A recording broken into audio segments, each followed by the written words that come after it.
All right, welcome everyone. Today we have a very special guest with us, and one of the most common questions I get nowadays, talking about sourcing, especially for Amazon businesses, is given the environment with the trade war, a lot of people are asking, how do I source away from China? And then one of the hot topics that we're hearing is India. A lot of people are interested in sourcing from India. How can I find suppliers there? How do I deal with these suppliers? So I'm very privileged and honored to have a special guest, Miss Meghla Bhardwaj, with us here today. And then Meghla has extensive experience working in the sourcing industry for 19 years in China and India. And recently, she started her own company called Megadi. And two of her key initiatives are one is an online initiative where she has a Facebook group talking about sourcing from India best practices with over 1,000 members. And then she also has an offline initiative, which is a tour of a trade show in India and also a factory visit where you can actually be guided in your trip to India. So I'm super excited about that. So without further ado, please welcome Meghla Bhardwaj. Thank you so much, Gary. That was a lovely introduction. Thank you. I am so glad and honored to be here to be interviewed by you. You're someone who I really look up to, and we've known each other for so long, and yeah, I really admire you. So thank you very much for having me today. It's my pleasure. Yeah. Okay. So yeah, sorry to interrupt. Without further ado, I'll just hand things over to you, Meghla. Meghla will have a special masterclass for you guys today, where she's going to share with you some of the best practices sourcing from India. Afterwards, we'll have a short question and answer. So without further ado, let's dive right in. All right. So let me quickly share my screen with everybody.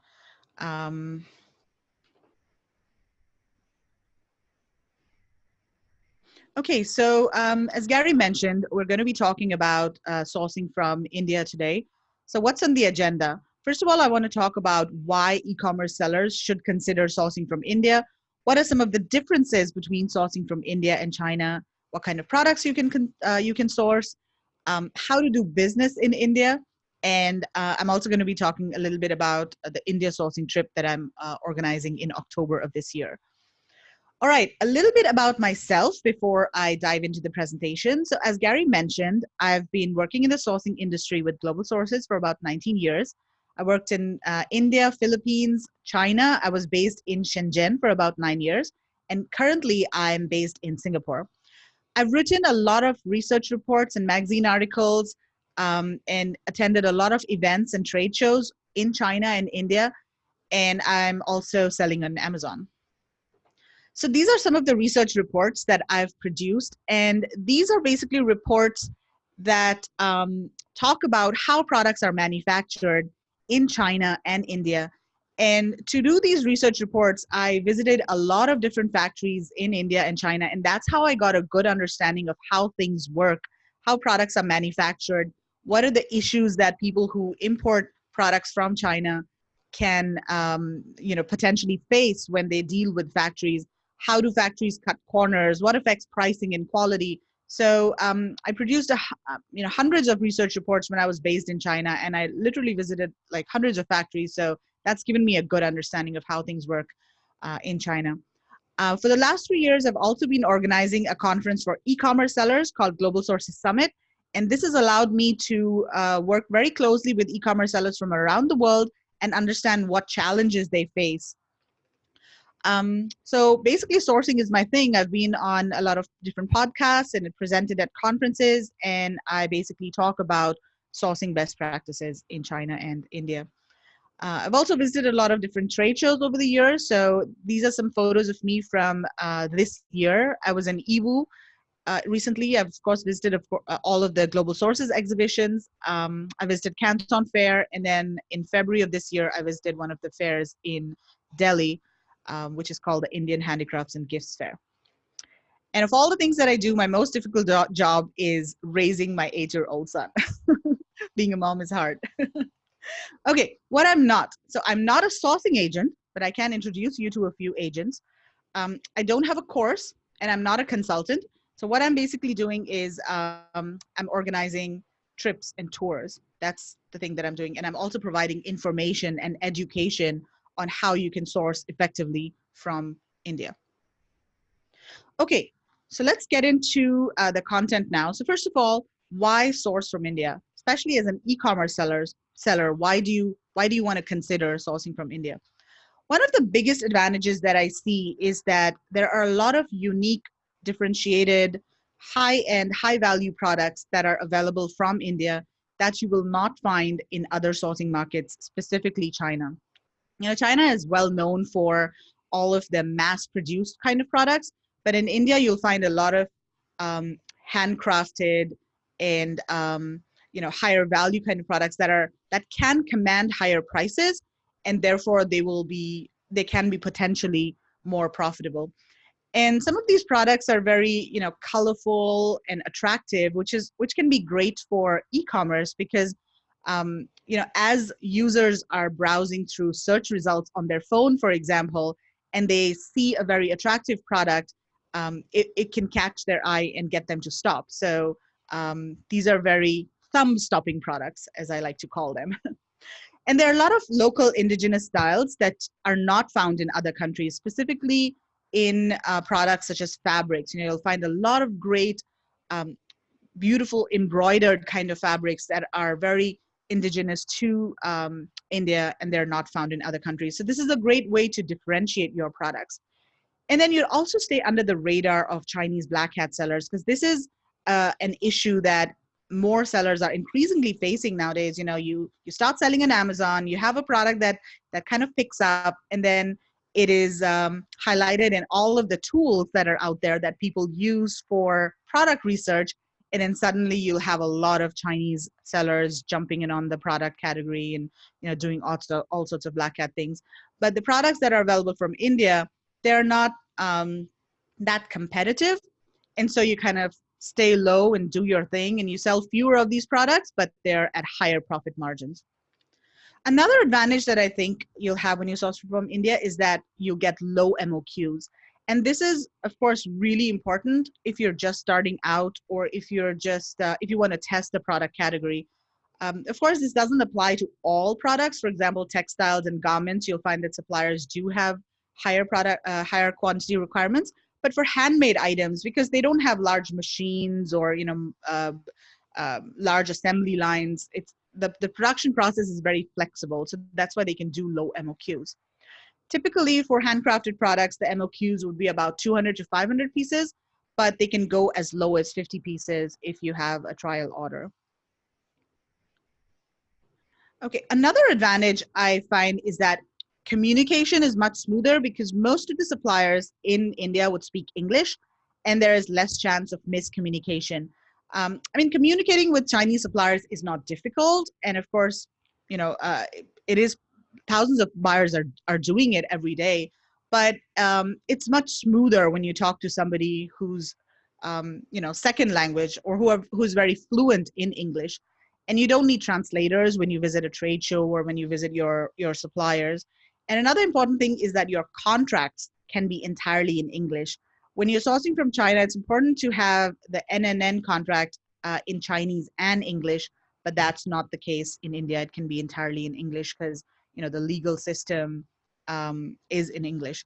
In fact, English is the second official language in India because India is a very diverse country. There are about 22 official languages, and each language has a different script. So I'm from the north of India, and if I go to a city or a state in the south of India, I will not understand that language. I will not be able to read the language that they're speaking. So English is a language that actually um, enables all Indians throughout the country to communicate with each other. Another advantage is that there is no Trump tariff. So there's no 25% tariff on India-made products as they are on China products. Recently, you may have heard that India was removed from this list of GSP or Generalized System of Preferences countries. So this was a trade deal that was signed by the US with a few of the developing countries in Asia to give duty-free access to their products to the US market. So India was removed from that list, and India no longer has preferential treatment to the US market.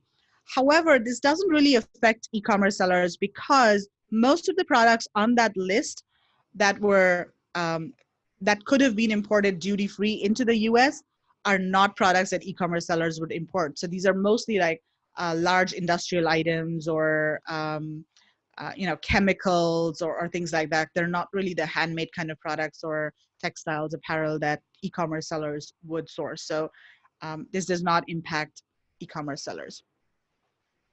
Okay, so let's talk about the differences between when you're sourcing from India and China.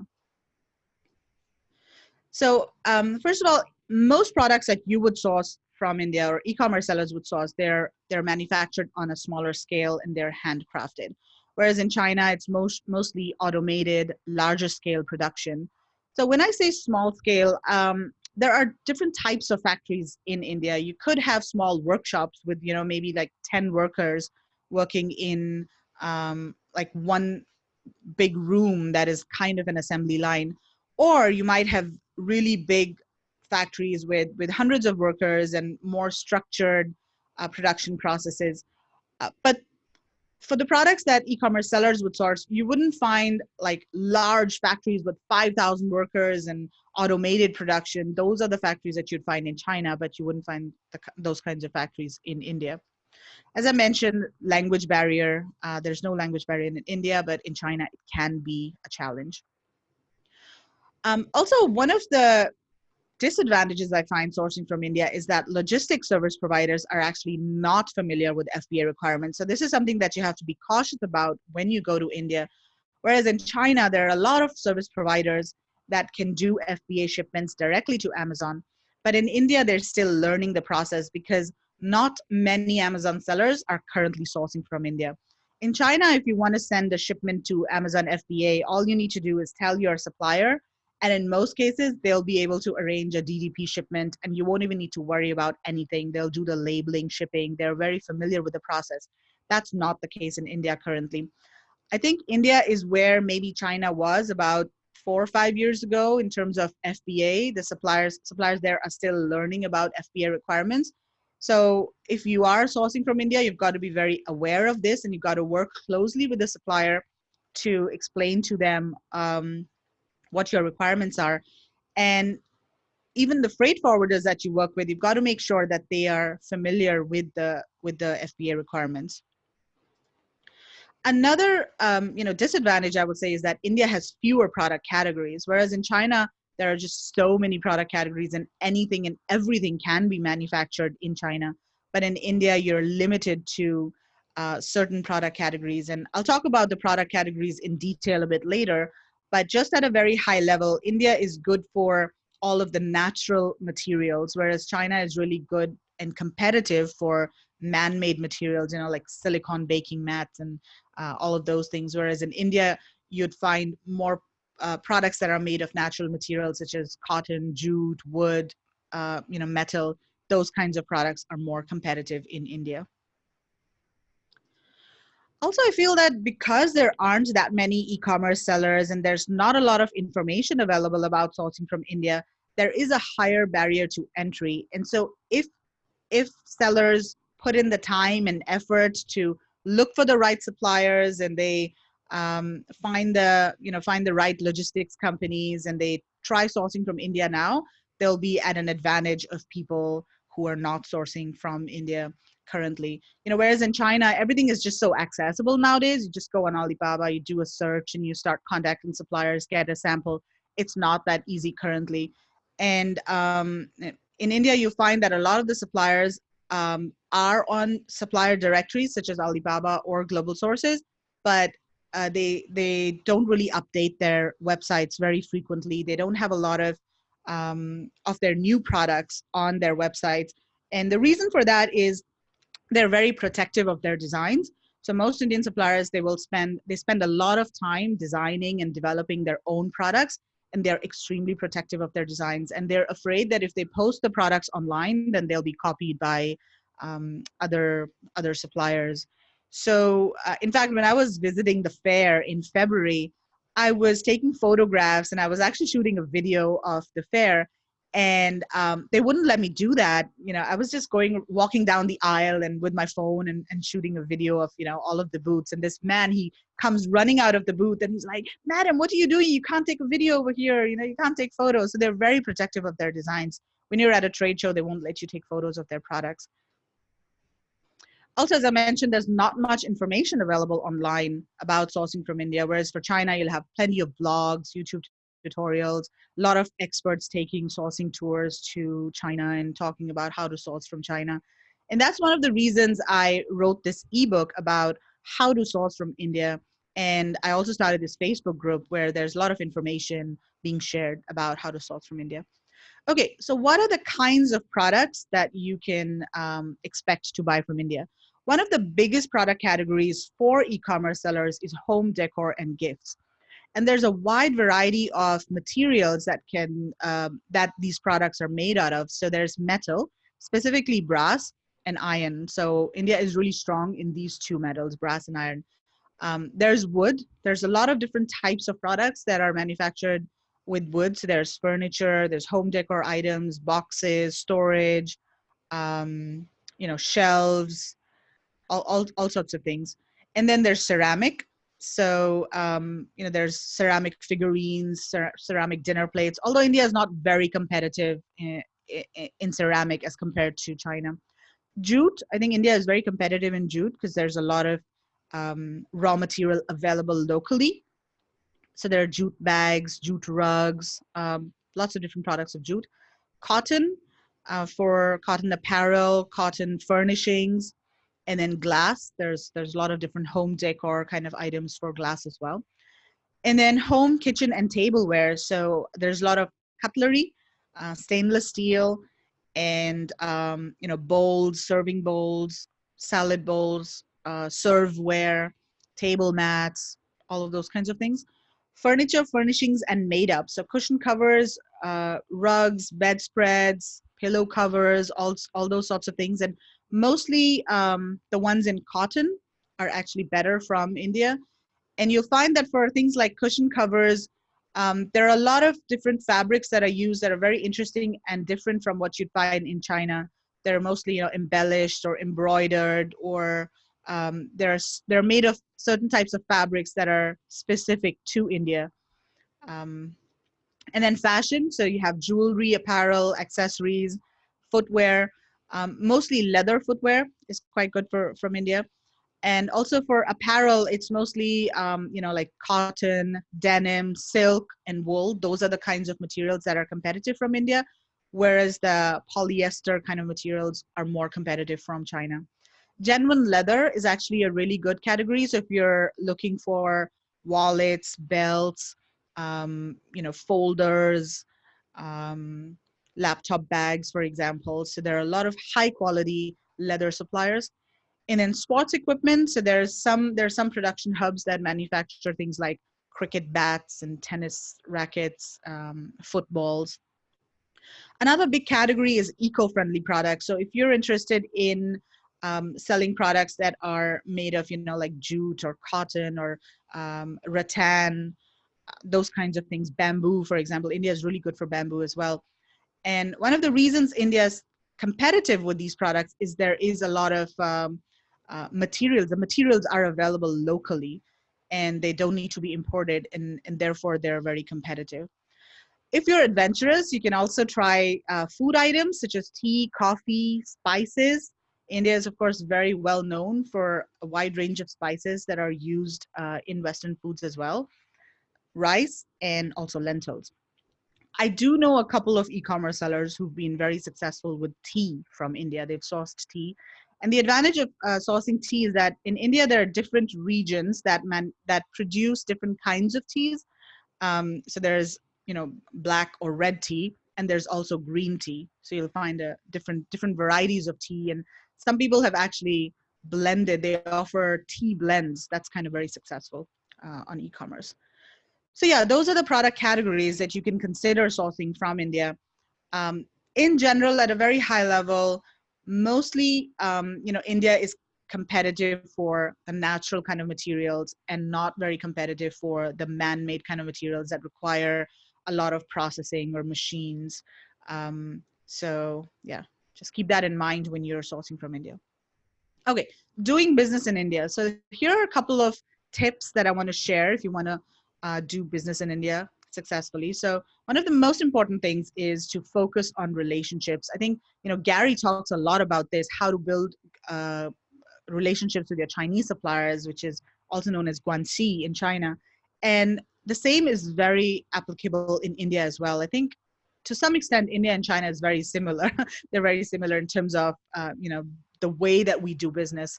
So focusing on relationships is really important. And once you do build some trust and a relationship with your supplier, you'll find that they will be willing to, give you better pricing terms, or they will prioritize your orders, or they will give you better pricing, and they will go out of their way to accommodate your requirements, to meet your needs. So this is really important. And one of the things that I've found is a lot of times buyers, they will contact suppliers online, India suppliers, and then the suppliers won't respond, and or they're very slow to respond. However, I've also talked to people that have met suppliers face to face, and they have had a completely different experience. They say that their suppliers are very responsive. They're very um, they're very generous, and they're offering them good terms. I think that meeting suppliers face to face makes a huge difference, and they trust you a lot more after they have met you face to face. Okay, there are also some cultural sensitivities that you kind of need to be aware of when you're sourcing from India, and it kind of varies from region to region because India is a very big country and it has diverse culture and business practices, and you'll find that business practices actually vary from the north to the south. Um, Also, most businesses are family run. Especially in the north, most of the businesses that produce handcrafted products that e-commerce sellers would source, they're run by families, and it's very common to have maybe the father and the sons and the daughter and the nieces and like the whole family in a business meeting, or you're talking to different people in the family for different aspects of the business. Another thing to note is hierarchy is really important. So decisions are made only by the boss or the owner of the company, and this is important because sometimes if the salesperson you're talking to has to get permission or authorization from their boss, things might slow down a little bit. Um, Also, just to keep in mind that if you have to make any significant changes in your product, or if you want anything special, any pricing, or you want to speed up your order, for example, you should go directly to the boss and talk to them because they are the person who will actually make the decision. It's not the salesperson who will do that. Also, another thing is that they don't always say no. This is similar to Chinese suppliers. And I think Indian suppliers, they don't like to seem incompetent. They just want to they want your business, right? So they'll say anything to get your business, and then later they'll figure out a way to make it happen. So sometimes what happens is it's better to um, ask questions that don't have a yes or no answer and try to dig deeper to find out what's really happening. For example, if you want to order, let's say, 5,000 pieces of a product, and you want to find out if the supplier has the capacity or the capability to manufacture that volume, instead of asking them straight away, do you have the capacity or not, maybe try to find out, how many machines do you have in your factory, and what kinds of machines there are, and what is the capability of those machines, and do you outsource to other do you outsource your production to other factories or to freelance workers. Be very specific about the questions that you ask, and try to get to the to the bottom of things, instead of just asking them straight questions that have a yes or no answer. Also, I found that people are very hospitable. So you'll find that if you're visiting India, for example, your supplier will take you out for meals, and this happens in China as well. So it's very similar to that kind of experience. There's one e-commerce seller I know from Australia who's visiting India soon, and she said that her supplier is going to pick her up from the airport and take her to the city where his factory is, which is about 4 hours from the airport. So they're gonna pick them up, and then they're gonna they book their hotel, and their entire trip is planned by the supplier. So that's something that you'll find when you source from India. Okay, so I also have a free ebook in case anyone's interested at indiasourcingtrip.com/ebook. So this ebook covers a lot of the basics about sourcing from India, including how to find suppliers, how to do quality control, and things like that. Okay, so I want to spend just about 5 minutes talking about this trip that I'm organizing in October of this year. It's called India Sourcing Trip. So this is a unique learning and sourcing guided tour to Delhi, which is the capital of India. And it's organized around the Indian Handicrafts and Gifts Fair, which is also known as the Delhi Fair. The trip dates are October 14th to the 20th, and the fair dates are October 16th to the 20th. So as I mentioned, this is one of the major export fairs in India. It's organized by an organization called Export Promotion Council for Handicrafts. There are about 3,000 exhibitors at the fair, and it's very export focused. So some of the products at the fair are, like housewares, carpets, jewelry, apparel, Christmas and festive decor, bags and luggage. So these are the product categories that e-commerce sellers would consider sourcing from India. So it's a right match, I think, for e-commerce sellers. It's a good fair for e-commerce sellers to attend if they're sourcing from India. So here's a video that I have. I'm not going to play this video, but I think it's important for people to just get a sense of the scale of the fair. So you can go to YouTube and just search for Delhi Fair or EPCH, which is the organization that organizes the fair, and take a look at some of the videos over there and what attendees have to say about the fair. So why should you attend a trade fair in India? First of all, I think one of the main advantages is that you can source products that other Amazon sellers don't have access to. So when I was there in February, I didn't see any other Amazon sellers. I mean, I talked to a lot of the exhibitors, the service providers, the show organizers, and there weren't too many Amazon sellers there. So I think this is an opportunity to be among the first to source, such creative and unique products. Also, during the trip, I'm going to be providing almost like a crash course on how to source from India, the pitfalls to avoid, what to do, how to do supplier verification and vetting, because I realize there's not a lot of information available about sourcing from India. So you're visiting the fair, and at the same time, you're also getting content about how to source. And then because we're traveling as a group, you can there's a lot of opportunity for networking with like-minded sellers from around the world. I've got a few sellers from Australia that have signed up already, and a lot of sellers from the US are also interested in the trip. And then we'll also experience India's culture, and there's a day trip planned to visit the Taj Mahal, which is one of the 7 wonders of the world. So just real quick, there are a lot of e-commerce and sourcing coaches who are going to accompany us on the trip, and they will be sharing their advice and tips. I won't spend too much time on this, but just real quick, this is Margaret and Kevin from Australia. They've been sourcing from India for about 1.5 years now, and they have stopped sourcing from China entirely. They currently sell 9 products from India, and they are very profitable. They're actually on their way to doing $100,000 in profit this year. So they're very happy with the products that they source from India.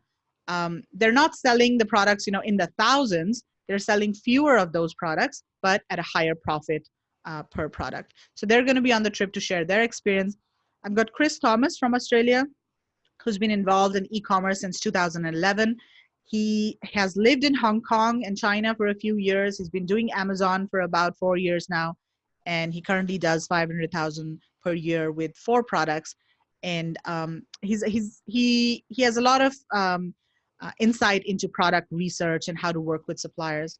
CJ Rosenbaum from the US is going to be one of the coaches as well. So he's a lawyer and he talks about, IP protection and how to deal with listing suspensions and all. But he also talks about brand building and how to build a solid, sustainable brand around your private label products. And that's what he's going to talk about during the trip. I've got some people from India as well. So this is Gunjan. She's got about 25 experience sourcing in India.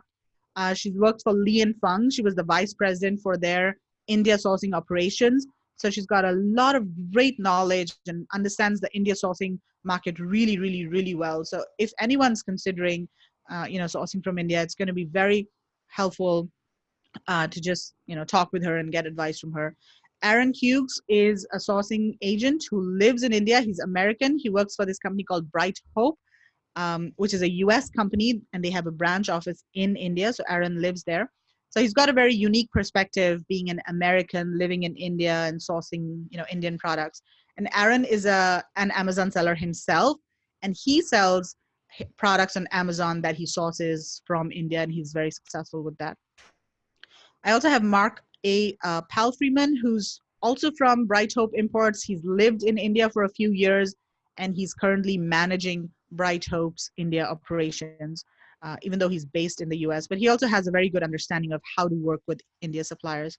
I have a few logistics suppliers who will be joining the trip as well. So Samiksha and Manik Sachdeva, they run a logistics freight forwarding company, and they understand FBA requirements very well.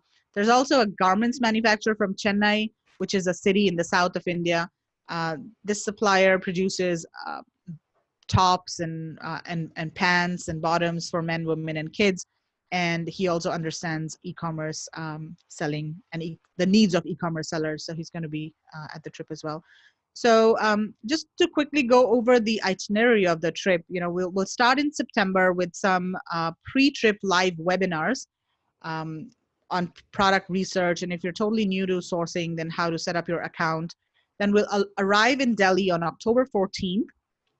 On October 15th, we'll have a full day of conference, and we're going to be talking about how to source from India effectively, where to find the products, and how to prepare for the trade show. These are basically presentations by all of the sourcing experts.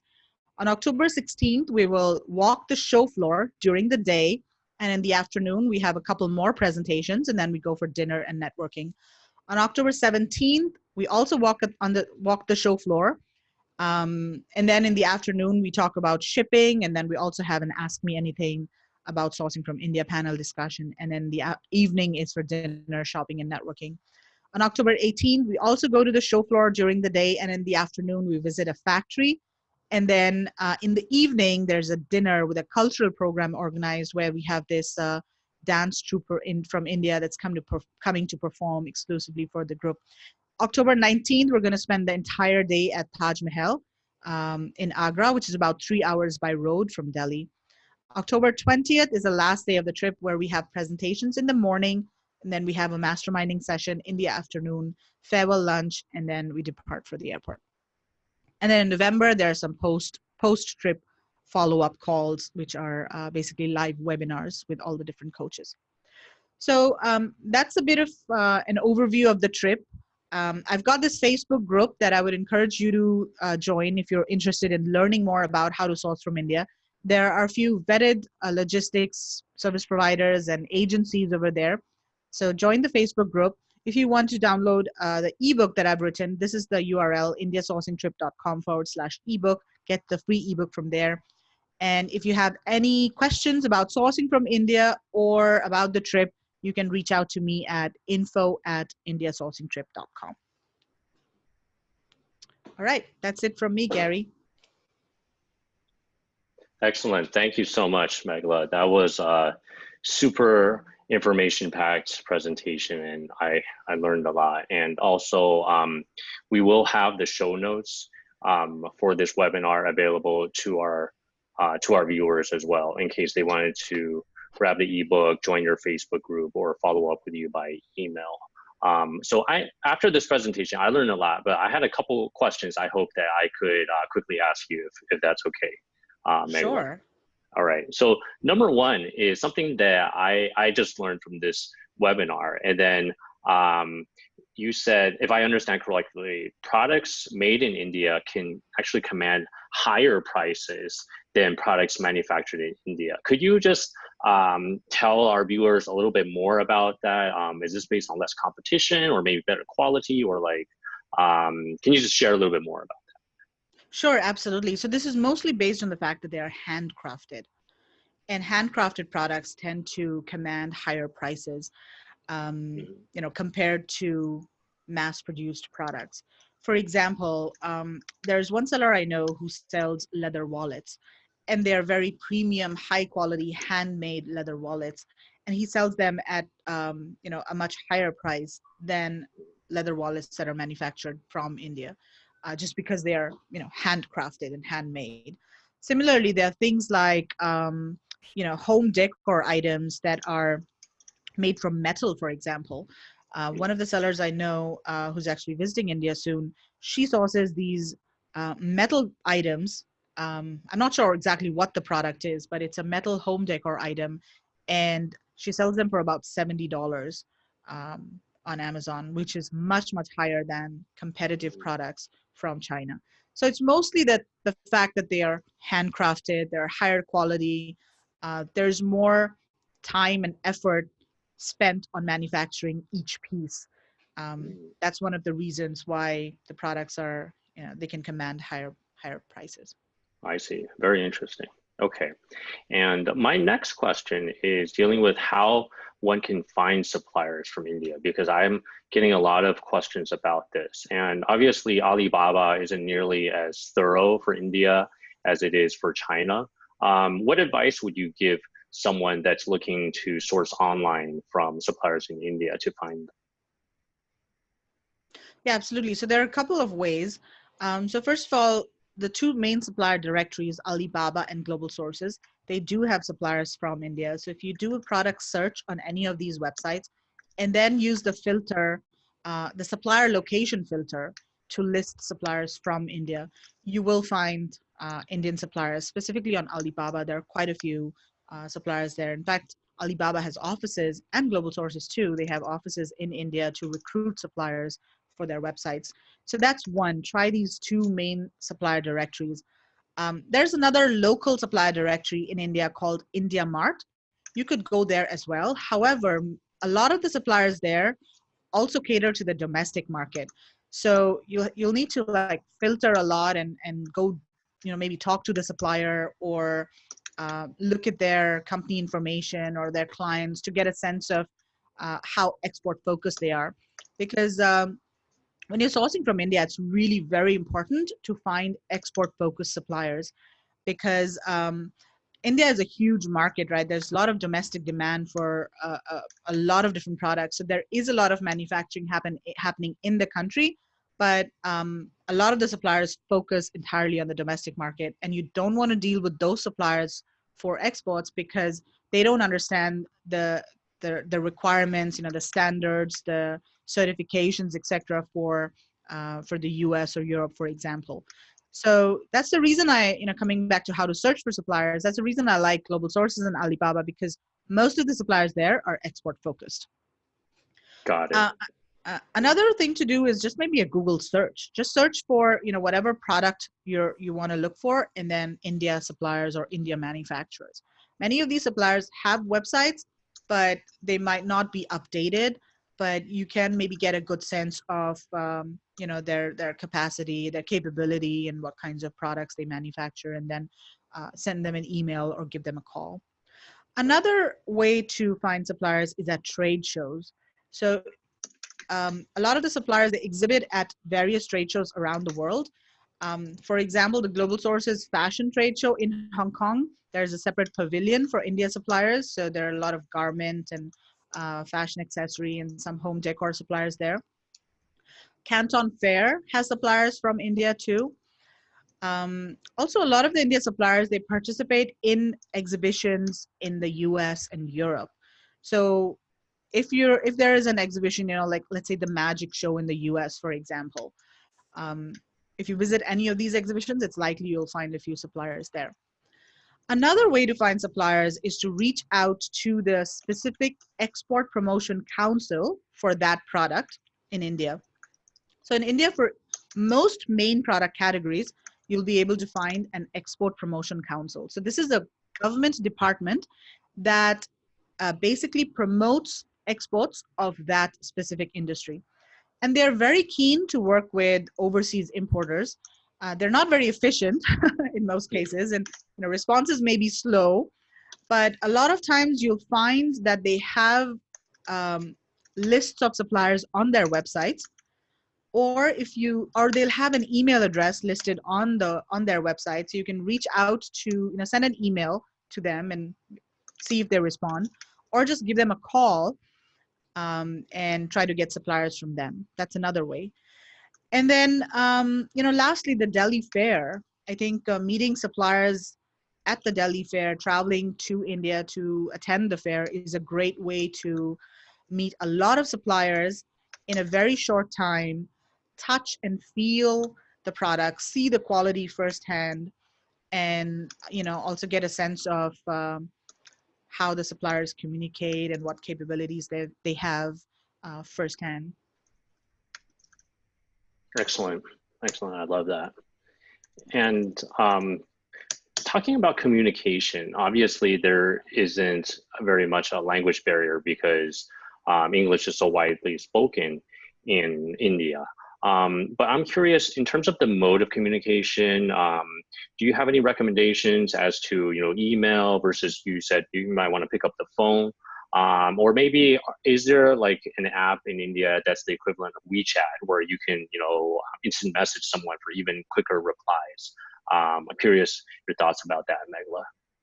Yeah, definitely. So there are several things to remember. So first of all, when you're first contacting a supplier online, the supplier hasn't met you, you're maybe sending them an inquiry or an email asking them for information about their products.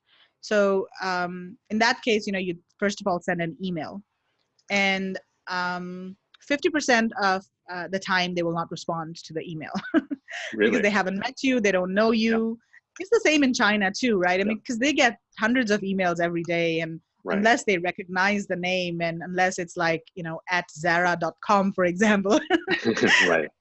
Especially if it's a Gmail or something, they're not going to prioritize you. So yeah, in most cases they're not going to reply. And in that case, what you do is pick up the phone and talk to them. Try to find their contact information and talk to them over the phone, and that really communicates that you're a serious buyer and you're really interested in sourcing their products. Even before that, just going back a step, the email that you write to them, it's really so important to write a very specific email and not just say something very generic like, hey, I saw your products and can you send me a catalog?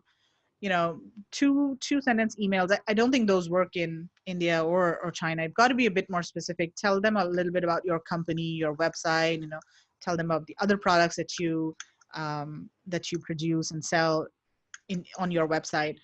And so they'll be more likely to reply to your email once they see all of that information.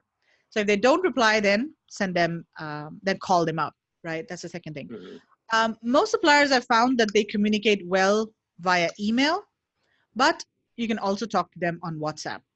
And what I found is that sometimes an email is followed up by a WhatsApp message, and then the confirmation is done via email, right? So, you can have a quick discussion on WhatsApp and say, hey, I don't like this color, or, maybe can you make this modification or whatever. And then they'll say, yes, we can do this, or no, we can't do this.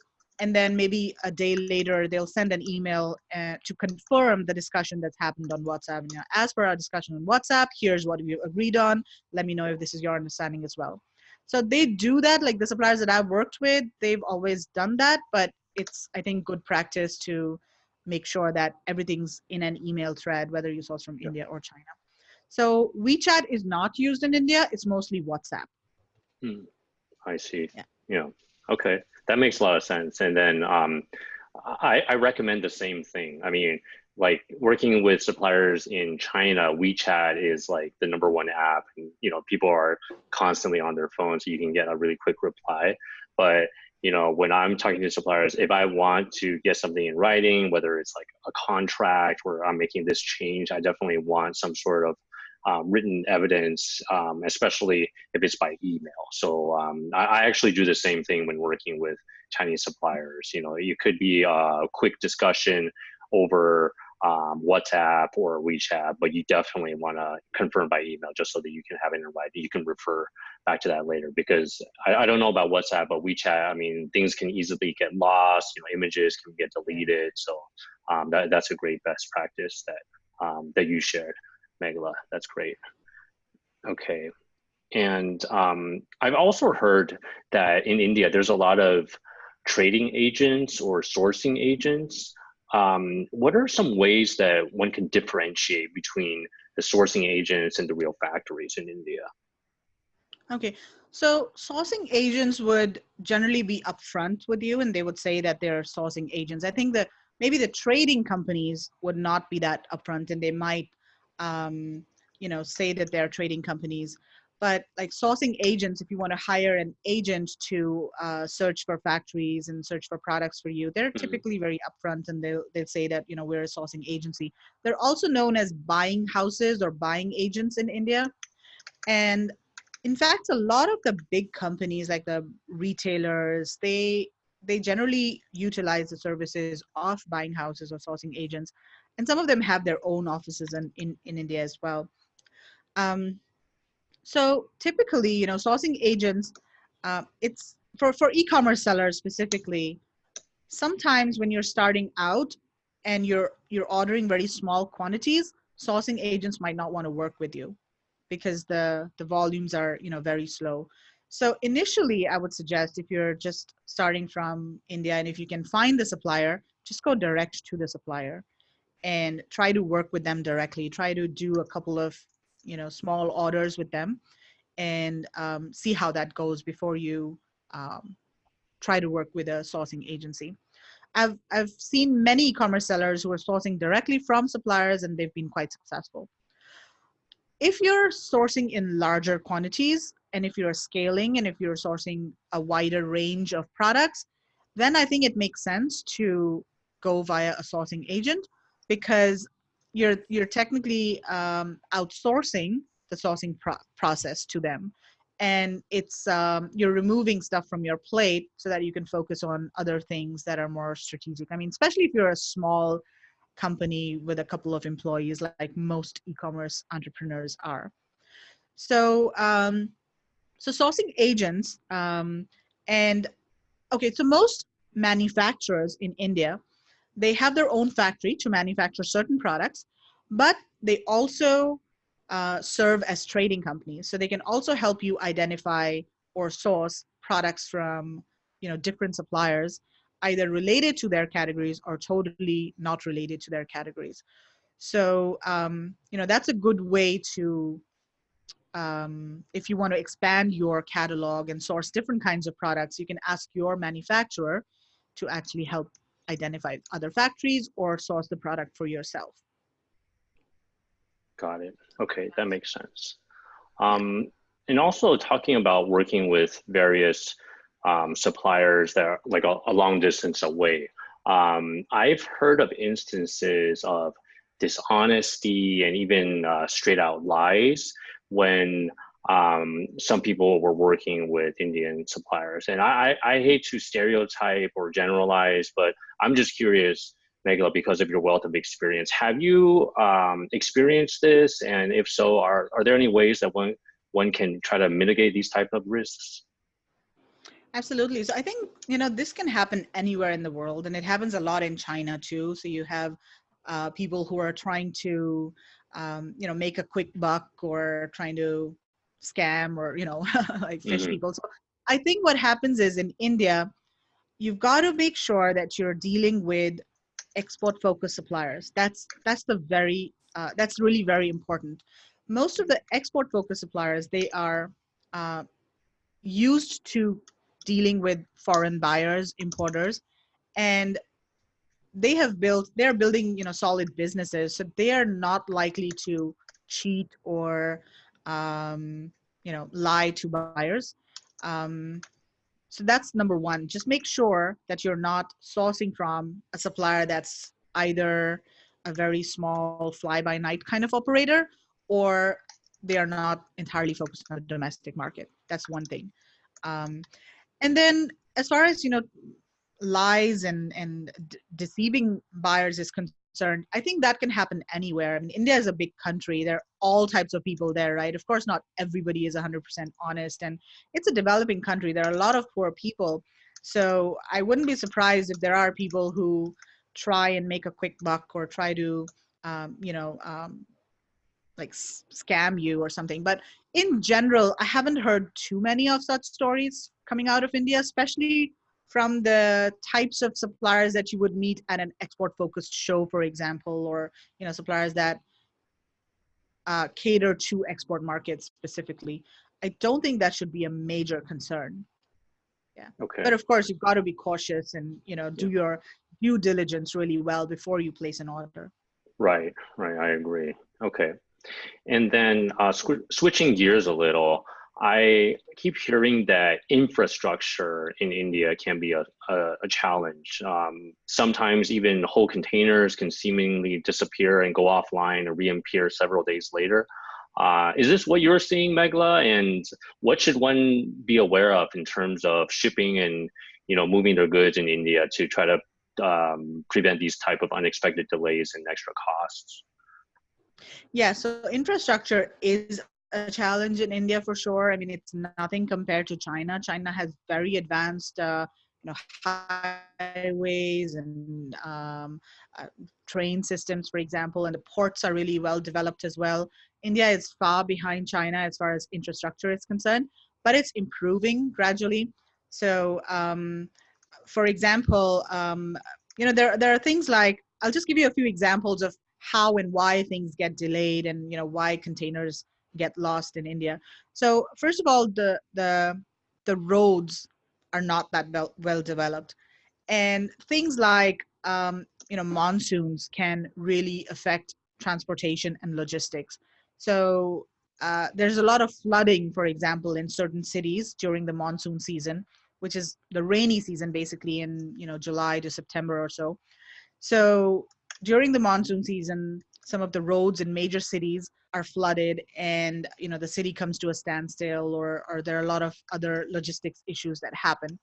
So that's one reason roads are not that well developed in India. That can cause delays. The other thing is that corruption is rampant. So that's something that people need to be aware of. There is a lot of corruption that happens in India sometimes at even ports and all, and things get delayed or slowed down because of the red tape or bureaucracy, or maybe some of the corruption over there. Um, I think what's most important is to make sure that you work with a reliable freight forwarder that knows how to deal with these issues, so that you let them deal with the issues and you don't have to, one, deal with them directly. At the same time, you want to make sure that you build some sort of a buffer in your delivery lead time, to make sure, to account for these kind of delays that might happen due to either infrastructure problems or other issues. So build a buffer into the delivery time, the production time. But by and large, I mean, just based on the experience that I've heard from various importers, service providers, by and large, things move pretty smoothly, and they are improving because the government is actually spending a lot of time and effort in developing the manufacturing sector in India and also the export sector. So there's this program called Making in India. That's a huge initiative of the Prime Minister. And with that program, they're really focusing on developing the infrastructure, but it will take time. I think India is a very difficult country, to it's not like a communist kind of country in China where the government says let's do this, and everybody just goes ahead and does that. It's a democracy, and there are a lot of political influences on the government that affect a lot of the other things. So things move very slowly in India, but I'm definitely seeing signs of things improving. Right. And you made a really good point, Megla, about building a buffer in the delivery lead time. Yeah. I'm curious, is there any benchmark that someone sourcing from India may want to build into the delivery lead time? If, for example, if it's like 45 days, what would they realistically budget for, in your I would view? say an extra 2 weeks or so. Hmm. That should Okay, kind of, extra 2 weeks. 2 weeks to 20 days. Yeah, that should be safe. Right. And also talking about the monsoons, I did hear that there is like monsoon season. I think you mentioned in July to September, where literally it's expected that roads are going to be shut down, almost like Chinese New Year, where you expect like a month to be lost almost in terms of productivity. Is this similar to Chinese New Year in your view? No, it's not guaranteed that a month will be lost, but it's Yeah. unpredictable. It Mm, may happen. It's mm, unpredictable. That's the thing. Maybe the roads are not that flooded, or it didn't rain that much, or it doesn't rain every day during that period, but maybe there are certain days or weeks when it rains more than other times, and those are the days when the roads are flooded. So it's just unpredictable. You never know right. what might happen. Yeah. I see. Okay. And in terms of the building the relationship with suppliers, I'm sure this could be a very broad topic, but can you just leave our viewers with one example of a best practice that they can use to build relationship with Indian suppliers? Okay. I think the best example would be to um, meet them face to face. I think that is the one thing that really, really, really affects the relationship. And, it doesn't have to be in their factory, in their country. It could be maybe at a trade show in Hong Kong, if you met a factory at a trade show in Hong Kong. But meeting them face to face makes such a huge difference, because it basically is a signal to them that you are a serious buyer. You have invested the time and money to travel to a sourcing trade show in a different country, um, and you are there, talking to them, and they will really take your inquiries seriously, and yeah, they will trust that you are a professional, serious buyer. So I think that face-to-face interaction is really important for building a relationship. Absolutely.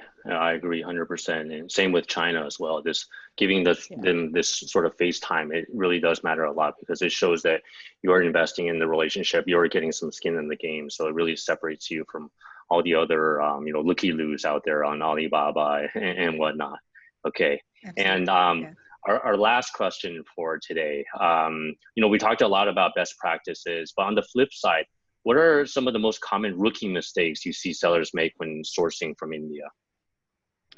Okay, the common rookie mistakes is I see sellers sourcing from suppliers that have no idea of how exports work. And most of these suppliers are on, websites such as India Mart. So I see a lot of sellers who go to India Mart, um, they find a supplier there, they contact them, and then the supplier has no idea about, the export standards and all. So that's one of the most common things that I see. And I um, encourage people to really dig deep into the supplier's background to find out how much experience they have, exporting products. And there is a huge difference, significant difference between suppliers that export and suppliers that focus on the domestic market. So that's number one, I think. And then other things I would say is not being aware of the requirements in their own country. And this is not only for when they're sourcing from India, but also when they're sourcing from China. For example, there was this one supplier who was importing a wooden product, but he didn't have the certifications for that product. And there's like a fumigation certificate that you need, and stuff like that. So he didn't have all of those certifications, and then his products got stuck at customs. So you've got to make sure that you're really clear and aware of the requirements in your importing country.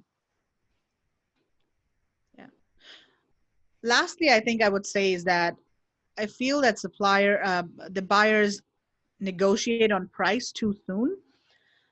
I feel that if you're going in, if you're starting a relationship with the supplier by saying, hey, can you reduce the price by 50%?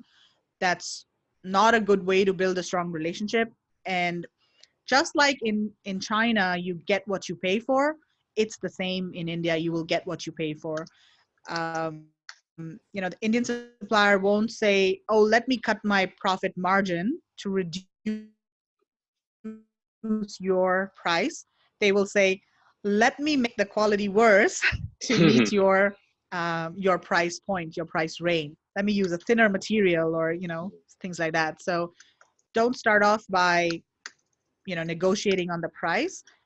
Start off by talking about the supplier's capabilities, the products that they can offer, the services that they can offer, um, and then test the product. Especially if you're selling on Amazon, test the product with a small quantity, and then um, once you know that the product works on Amazon, you want to start ordering higher quantities. I think then go and start talking about the price, and you have more leverage at that point once you start scaling and ordering higher quantities. Excellent. Well, there you have it. Some of the most common rookie mistakes.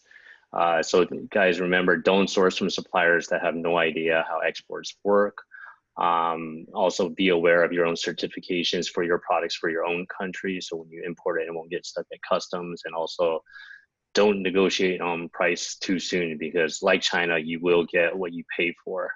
So with that, I would like to thank Meghla for giving such an awesome presentation today. I learned a lot personally. I'm sure our audience did too. I'm usually on the flip side, giving the Yes. presentation about sourcing. So this has been a very eye-opening and refreshing masterclass. So I just wanted to thank you again for this. And also, um, if you are interested, I highly recommend that you get Megla's ebook and also find out more about the India sourcing trip, because I feel that one of the best ways to source in a new market is to find a local partner or someone that really knows the lay of the land. It can really fast track the process and avoid a lot of mistakes. So I'm confident that Megillah could be that local partner for those of you that are considering sourcing from India. So Megillah, would you like to give out the URL and your email address again, just for people that didn't catch it last time?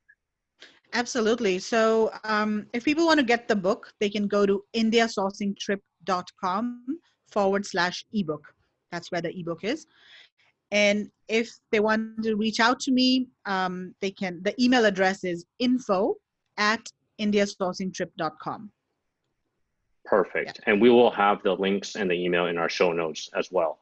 So with that, I would like to thank Meghla again for such an awesome presentation, and thank everybody for watching today. So wish you all the best and good luck.